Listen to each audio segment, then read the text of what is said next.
Qual é a medida da sua inteligência? Qual é a medida da sua produtividade? Cientificamente falando, o que você pode ou não fazer da sua vida?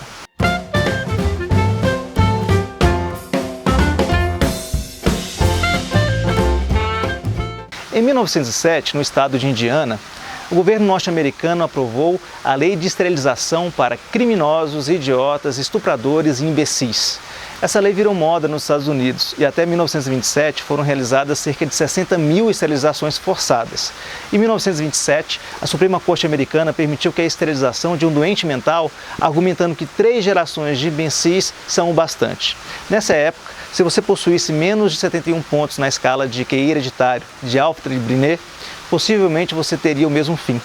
Além do próprio assombro de pensar que tal ato acontecia em pleno século XX, em um país que o principal discurso é a liberdade do indivíduo, assombra mais ainda pensar que esse tipo de racionalização era defendido arduamente pela comunidade científica. Ou seja, homens cultos, com recursos e referendados por metodologias científicas, justificavam racionalmente essa prática em nome do bem comum. E qual é a conclusão que podemos chegar a esse respeito? Que a ciência erra e erra feio e que em muitos casos ela está subordinada a interesses de classes para justificar determinadas situações de manutenção de poder em várias questões sociais. Foi a partir dessa inquietante questão que o paleontólogo Stephen Jay Gould construiu um dos mais inquietantes livros de todos os tempos, A Falsa Medida do Homem. É um estudo minucioso, o autor foi à caça das principais teorias de medição das capacidades humanas e a desconstruiu uma a uma.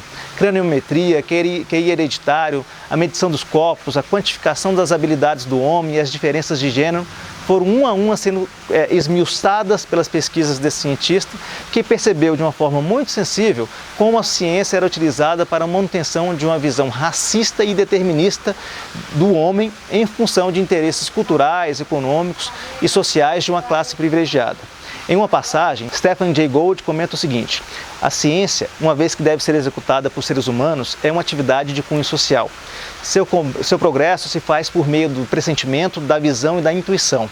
Boa parte das transformações que sofre ao longo do tempo não corresponde a uma aproximação da verdade absoluta, mas antes a uma alteração das circunstâncias culturais que tanta influência exercem sobre ela. Os fatos não são fragmentos de informação puros e imaculados. A cultura também influencia o que vemos e o modo como vemos. Além disso, as teorias mais criativas com frequência são visões imaginativas aplicadas aos fatos, e a imaginação também deriva de uma fonte marcadamente cultural. Particularmente, considero esse livro um dos mais importantes na minha formação. Após finalizar o mestrado e iniciar o doutorado, estava muito forte em minha mente que o método científico e a ciência eram os únicos caminhos para se chegar a uma verdade inquestionável. E creio que esse ainda seja o pensamento de muitos colegas que estejam passando por esse processo de formação. Foi esse livro que me acordou, para a questão do que parece ser essencial. A ciência também serve a determinados interesses e o discurso científico pode esconder enviesamentos e falhas muito graves. E se a ciência pode permitir erros tão graves quanto esses que foram apontados pelo Stephen Jay Gould, o que poderíamos pensar sobre a tecnologia? Mas esse é um assunto para um próximo Esquina do Pensamento. Um grande abraço e até mais. Bichos, santos lixos, baratas, podia ser suas patas.